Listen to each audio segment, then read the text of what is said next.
नमस्कार दोस्तों, मैं शिवम कुमार विवेक आप सभी का स्वागत करता हूं आपके अपने चैनल SKV क्लासेज में। आप सभी को पता है कि एपिसोड के माध्यम से हम लोग प्रीवियस ईयर की क्वेश्चंस को सॉल्व करेंगे, जिसमें एपिसोड के माध्यम से 25-25 क्वेश्चन का एक सीरीज है, जिसमें आपको प्रीवियस ईयर के क्वेश्चंस रहेंगे। आप सभी को पता है कि किसी भी एग्ज़ाम को क्वालिफाई करने के लिए आप कितने तैयार हो चुके हैं, इसका निर्भर सिर्फ और सिर्फ आपका प्रीवियस ईयर का क्वेश्चन ही कर पाता है। तो प्रीवियस ईयर के प्रश्न को आप जब देखिएगा तो उससे आपको अनुमान लग जाएगा। तो मैं जो है एपिसोड के माध्यम से 25-25 क्वेश्चन का एक सीरीज लेके चलता हूँ। इसके अलावा जो इसके आंसर्स होंगे, साथ साथ इससे रिलेटेड कोई भी डिटेल पॉइंट होंगे जो बताए जाएंगे, उसके बारे में हम लोग डिस्कस करेंगे। तो आइए हम लोग स्टार्ट करते हैं। पहला क्वेश्चन है हमारा कि निम्न में से कौन सा ईस्ट इंडिया कंपनी के सिपाहियों को विद्रोही बनाने का कारण नहीं था। तो हमारा राइट आंसर हो जाएगा अधिकारियों की अक्षमता। नेक्स्ट रूप में देखा जाए, मतलब ये पूछ रहा है कि ईस्ट इंडिया कंपनी का जो सिपाहियों था विद्रोही बनाने का कारण नहीं था, तो अधिकारियों की अक्षमता। सबसे पहले तो ये 1857 की क्रांति आई है, जो एग्ज़ाम के दृष्टिकोण से बहुत ज़्यादा महत्वपूर्ण रहने वाले हैं, जिसके बारे में हम थोड़ा विशेष चर्चा कर लेते हैं।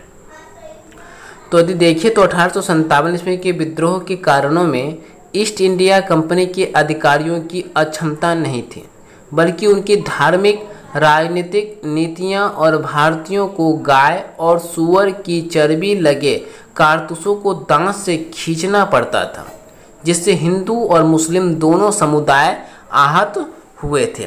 जिसका राइट आंसर हमारा हो जाएगा अधिकारियों की अक्षमता। चलिए नेक्स्ट प्रश्न है हमारा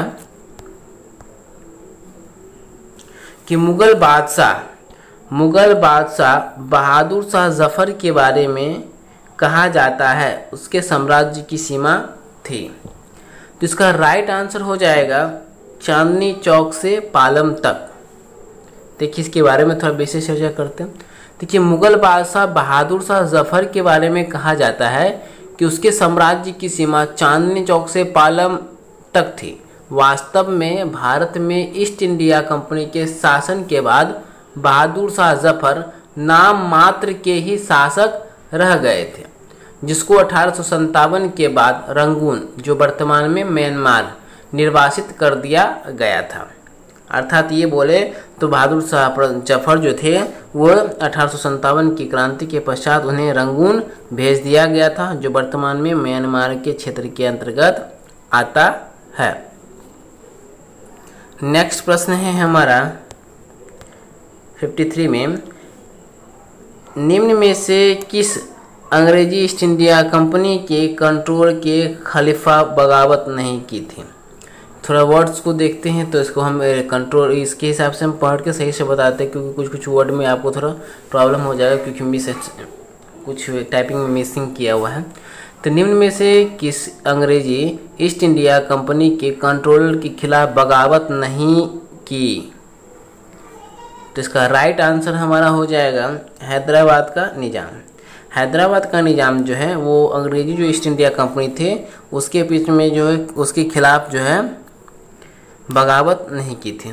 थोड़ा विशेष यदि अध्ययन करें इसके बारे में तो एक बात देखा जा सकता है कि ईस्ट इंडिया कंपनी के शासन से ही पूर्व की जो विजयनगर साम्राज्य समाप्त हो गया था। हैदराबाद के निज़ाम ने अंग्रेजी कंपनी के नियंत्रण के खिलाफ विरोध नहीं किया था। तमिलनाडु के पोलीगारों ने वर्ष 1805 ईस्वी के ही आसपास विद्रोह कर दिया था। बेलूथम्पी ने वर्ष 1802 ईस्वी, बेलूथम्पी 1802 से लेके 9 ईस्वी के बीच त्रावणकोर में अंग्रेजों के विरुद्ध विद्रोह किया था। इसका राइट आंसर हमारा हैदराबाद का निज़ाम हो जाएगा। नेक्स्ट प्रश्न देखते हैं, नील विद्रोह किसके बारे में था। नील विद्रोह की विशेष चर्चा की जाए तो प्रश्न है हमारा, उसको थोड़ा अच्छे से विश्लेषण करेंगे। इसका राइट आंसर आपको हो जाएगा रैयत नील की खेती नहीं करना चाह रहे थे, पर उससे एक अमान्य मूल्य पर जबरदस्ती करवाई जा रही थी। देखिए ये एक जो इशू है, ये जो एक विद्रोह का मुद्दा बना था, ये बहुत ही ज़्यादा महत्वपूर्ण है। नील विद्रोह बहुत ही ज़्यादा इम्पोर्टेंट है, इसीलिए किसी भी एग्ज़ाम में यदि आप खास करके बीपीएससी एग्ज़ाम में जा रहे हैं तो नील विद्रोह को अच्छे से पढ़ लीजिए।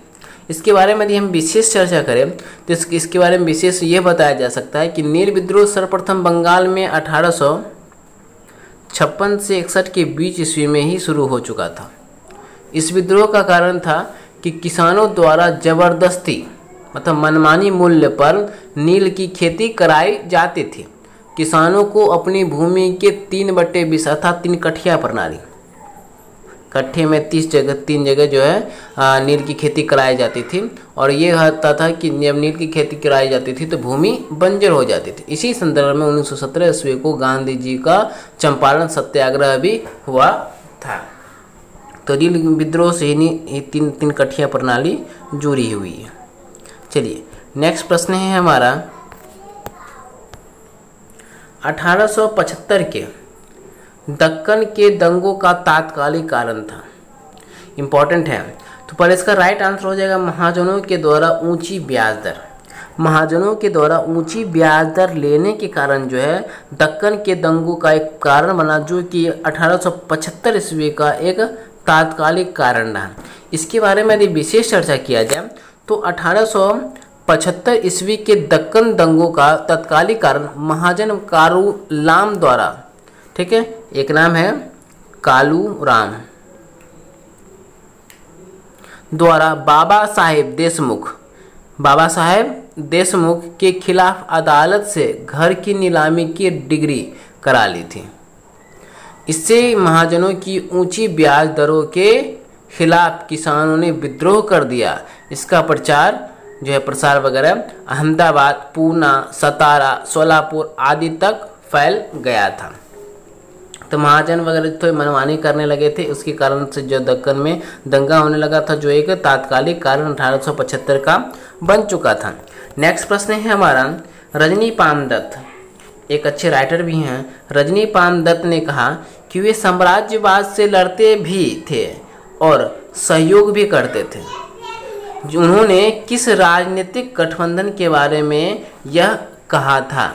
इसका राइट आंसर हमारा हो जाएगा राष्ट्रीय कांग्रेस, भारतीय राष्ट्रीय कांग्रेस के बारे में।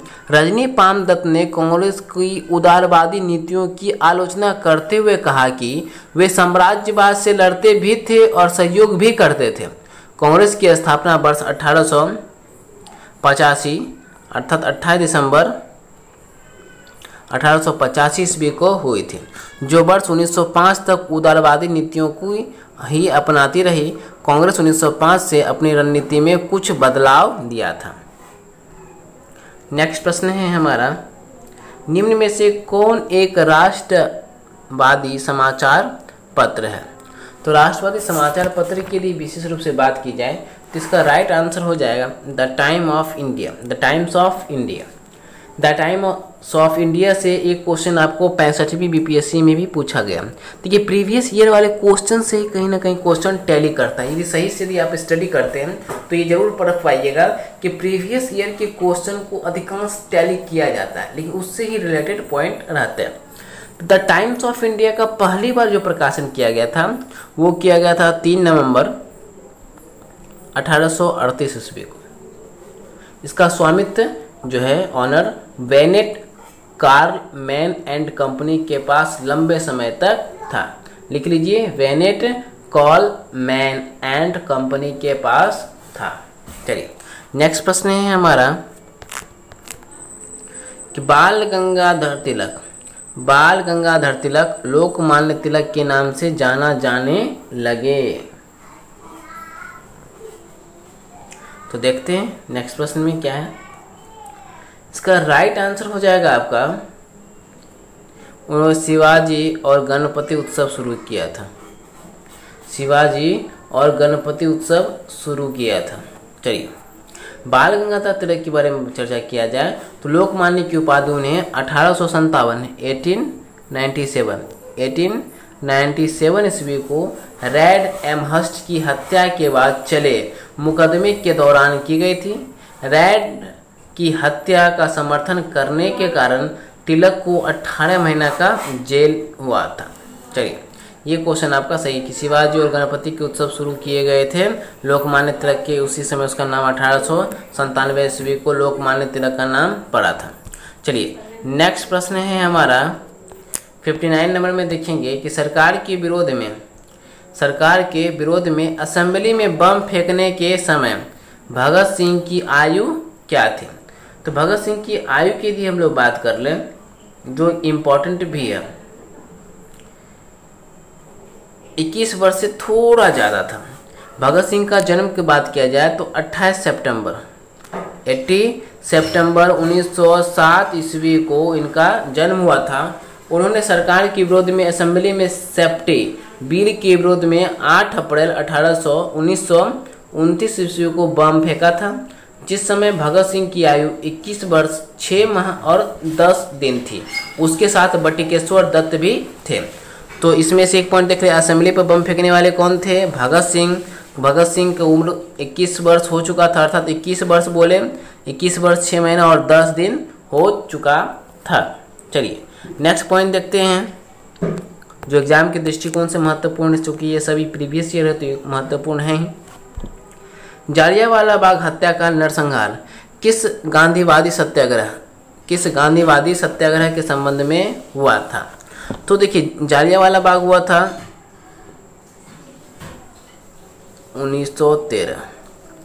13 अप्रैल 1913 ईस्वी को जालियांवाला बाग हत्याकांड हुआ था। सही माफ कीजिएगा 1913 नहीं, 13 अप्रैल 1919 को 13 अप्रैल 1919 ईस्वी को जालियांवाला बाग हत्याकांड हुआ था। तो ये जालियांवाला बाग जो नरसंहार हुआ था वो रॉलेट सत्याग्रह के संबंध में हुआ था। रॉलेट एक्ट 1919 में भारत में राष्ट्रवादी आंदोलन को दबाने के उद्देश्य से निर्मित किया गया था। इसके विरोध में पंजाब के जालियांवाला बाग में 13 अप्रैल 1919 को सभा आयोजित की गई। उस सभा में जनरल डायर जो है गोली चलवा दी, जिससे हजारों लोग मारे गए थे। तो जनरल डायर का भी नाम एक याद रखिएगा, क्योंकि जालियांवाला बाग जब हुआ तो वो नाम बहुत ही ज़्यादा महत्वपूर्ण रह जाएगा। तो नेक्स्ट प्रश्न हम देखते हैं कि अगला प्रश्न है हमारा 61 में कि कुंवर सिंह अंग्रेजों के खिलाफ 1857 के विद्रोह में किस जगह शामिल हुए थे? तो 1857 के समय जिस समय वह शामिल हुए थे उनका एक पॉइंट है वो आरा। कुंवर सिंह ने अंग्रेजों के खिलाफ 1857 ईस्वी के विद्रोह में आरा जिले, तत्कालिक जो है शाहबाद जिले के अंतर्गत आता है, जगदीशपुर में विद्रोह किया था। कुंवर सिंह की मृत्यु जो है 26 अप्रैल 1858 ईस्वी को हुई थी। उसके पश्चात उनके भाई जो थे अमर सिंह ने नेतृत्व संभाला था। दिसंबर 1858 ईस्वी तक युद्ध जारी रखा और यहाँ ही विद्रोह को विलियम टेलर और बेसेंट आयर ने समाप्त कर दिया। तो कुंवर सिंह जो ये चला 1857 ईस्वी का जो विद्रोह हुआ था उसको समाप्त कर दिया गया था किसके द्वारा? तो वो किया गया था विलियम टेलर और बेसेंट आयर के द्वारा। चलिए नेक्स्ट प्रश्न है हमारा 62 में कि किस स्थान पे आदिवासियों ने अंग्रेजों के खिलाफ विद्रोह किया था? तो अंग्रेजों के खिलाफ जो है विद्रोह किया गया था वो उसका राइट आंसर हो जाएगा बिहार जो है अब झारखंड का वो क्षेत्र चला गया है। तो बिहार अब झारखंड में है वो। तो 18वीं सदी से लेकर 20वीं सदी तक बिरसा मुंडा के नेतृत्व में विद्रोह प्रारंभ हुआ था।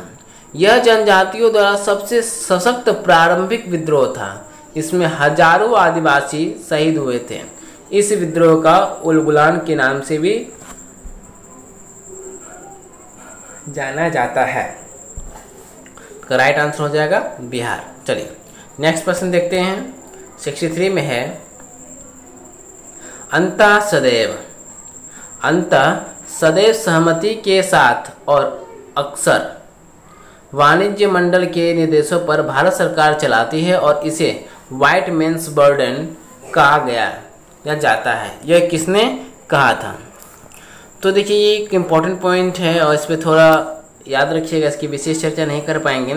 सच्चिदानंद सिन्हा जी थे, उन्होंने ही जो है व्हाइट मेंस बर्डन के द्वारा, या बर्डन कहा गया था किसे, सदैव सहमति के लिए, जो अक्सर वाणिज्य मंडलों ने निर्देश पर भारत सरकार चलाती है।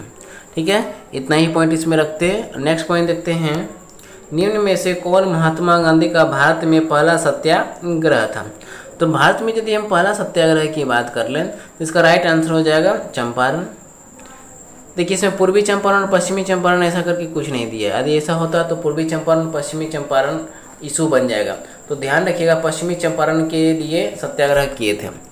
तो महात्मा गांधी का जो है सत्याग्रह हुआ था, पहला बड़ा प्रयोग 1917 ईस्वी में बिहार के चंपारण जिले में किया गया था। यहाँ पर भी किसानों को अपनी भूमि के 3/20 पर नील की खेती करनी पड़ती थी, 3/20 पर खेती करनी पड़ती थी, और जिसे 3 कठिया पद्धति कहा जाता था। राजकुमार शुक्ल के बुलावे पर महात्मा गांधी ने चंपारण सत्याग्रह किया और किसानों को 25% तक की राशि व्यापारियों द्वारा वापस करनी पड़ी। तो उम्मीद करेंगे कि ये पॉइंट आपको समझ में आ रहा होगा। चलिए नेक्स्ट प्रश्न देखते हैं। 65 में ये कहा गया है कि गांधी जी के असहयोग आंदोलन में लोगों को शराब से परहेज करने का आग्रह किया गया, फलस्वरूप सरकार के राजस्व में भारी कमी आई। एक प्रदेश की सरकार ने लोगों को फिर से शराब पीने की प्रेरित करने के लिए प्रमुख व्यक्तियों को एक सूची प्रसारित की। जो शराब पीते थे उस प्रदेश का नाम बताइए। तो उस प्रदेश का नाम है बिहार। इसका राइट आंसर हो जाएगा बिहार। चलिए इसके बारे में विशेष हल्का थोड़ा चर्चा कर लेते हैं।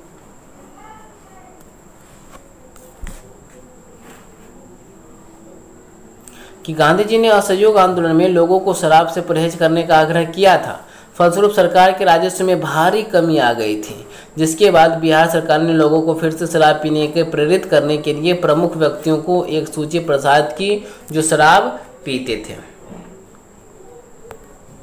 नेक्स्ट प्रश्न है हमारा कि नमक सत्याग्रह के दौरान बिहार में लोगों ने नमक बनाने के साथ साथ ही कर के विरोध के द्वारा ही सरकार का विरोध किया होगा।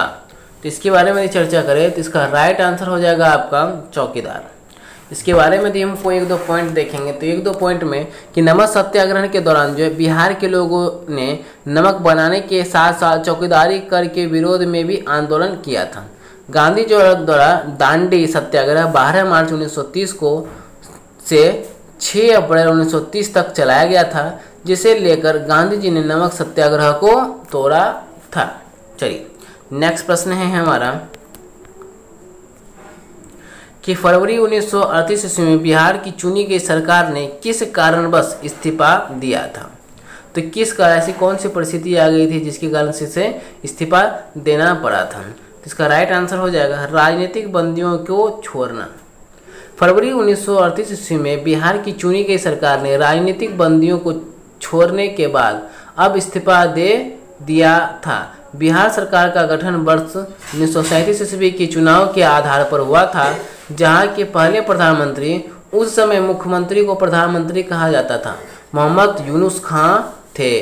कांग्रेस की ओर से बाद में सच्चिदानंद सिन्हा के नेतृत्व में सरकार का गठन हुआ था।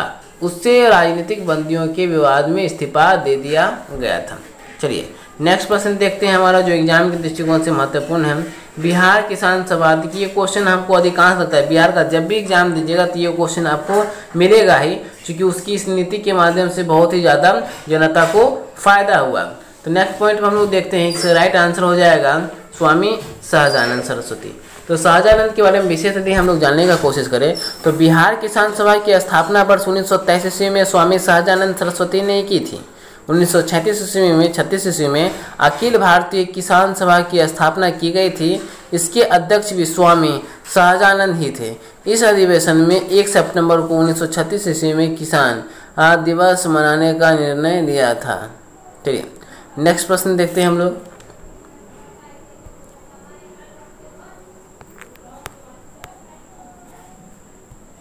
कि एक कमरा है जिसका लंबाई दे दिया है, चौड़ाई दे दिया और ऊंचाई दे दिया है। तो बोल रहा है कि खंभे की अधिकतम लंबाई कितनी होगी। तो अधिकतम लंबाई का मतलब हो गया आपको, अधिकतम लंबाई तो आपके एक ही स्टेज में निकल सकता है जिसको हम लोग बोलते हैं विकर्ण, डायगोनल।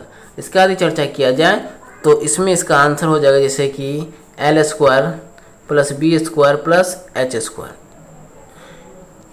इसका देखा जाए तो 144 हो जाएगा, इसको देखा जाए तो 289 टोटल हो जाएगा। इसका राइट आंसर क्या होता है 17। ठीक है, नेक्स्ट प्रश्न है हमारा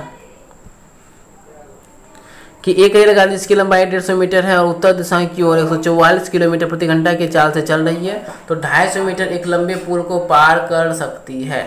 सबसे पहले तो रेलगाड़ी की लंबाई जो होगी वो प्लेटफॉर्म की भी लंबाई के लिए चलेंगे। तो रेलगाड़ी की लंबाई कितनी है 150 मीटर। चलिए पुल की लंबाई की यदि हम लोग बात करें तो पुल की लंबाई कितनी होगी 150।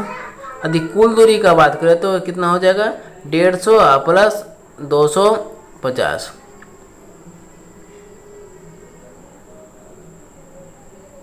ठीक है, चलिए नेक्स्ट पॉइंट देखते, इसको यदि जोड़ लिया जाए तो ये 250 हो गया। तो इस हिसाब से देखा जाए तो 275 का आंकड़ा लेगा वो 200 से 300 के आंकड़ा के हिसाब से होता है।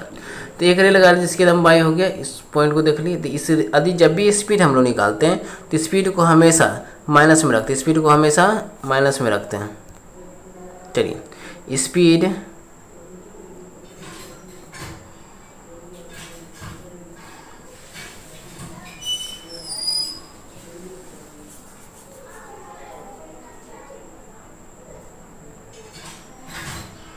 चलिए नेक्स्ट प्रश्न देखते हैं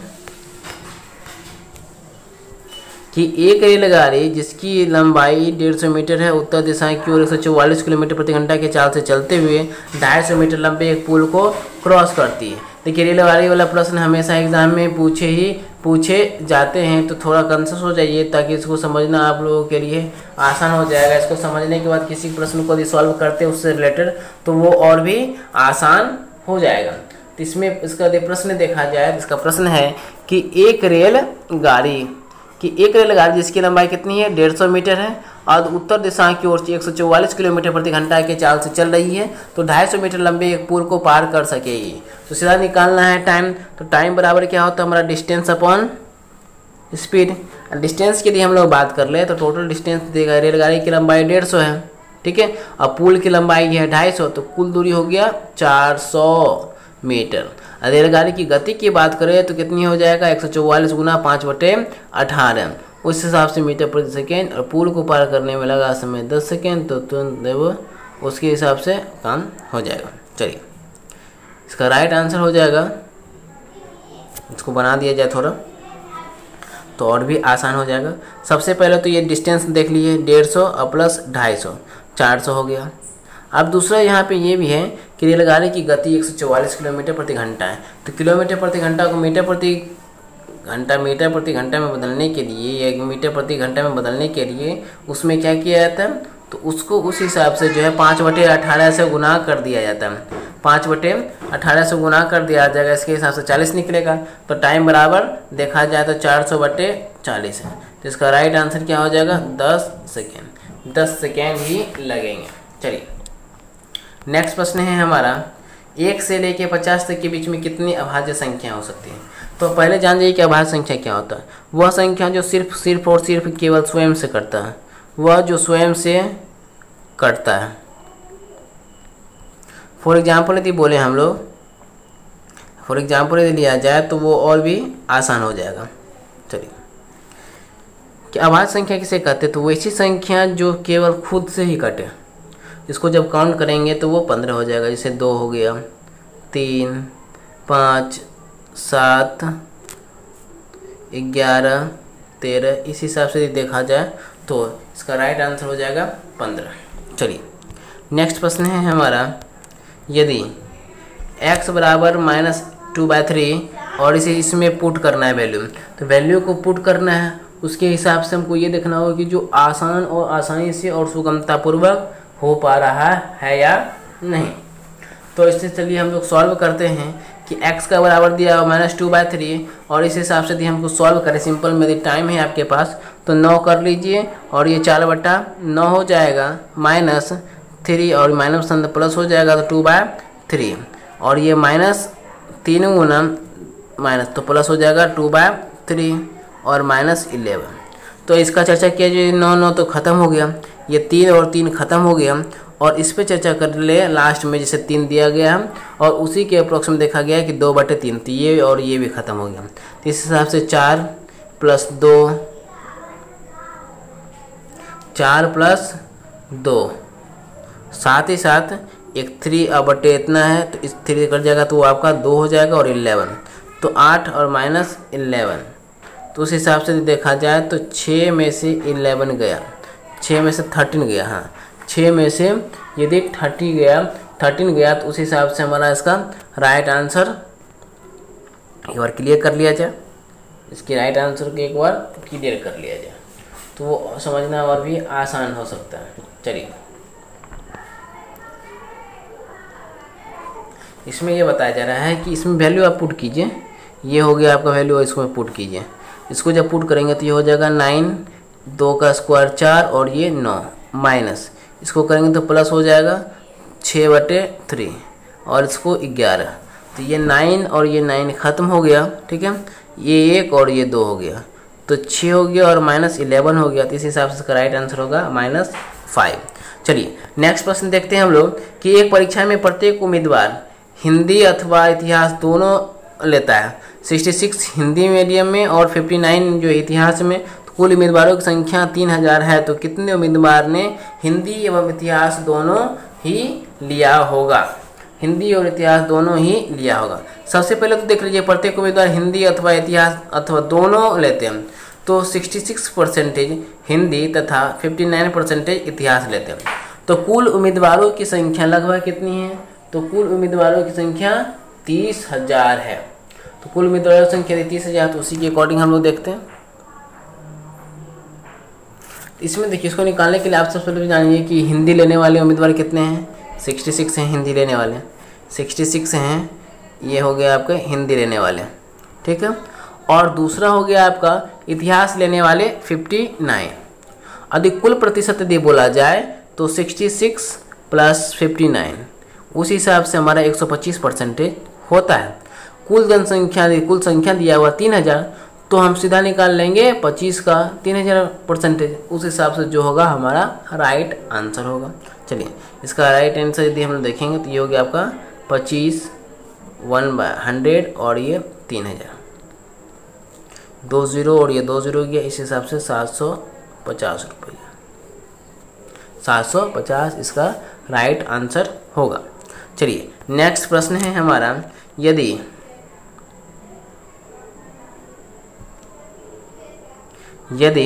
देखिए इसको कैसे निकालना है आपको, तो पहले गिन लीजिए कि 1 2 3 4 5 6 7 8 9, टोटल 9 है। फिर नीचे देखिए 1 2 3 4 5 6 7 8 9, 9 और 9 दोनों का दशमलव उड़ा दे तो खत्म ही हो जाएगा, तो ऊपर सिर्फ बच जाएगा 1225, और यदि नीचे थोड़ा देखा जाए तो नीचे का आंकड़ा बन जाएगा 5329।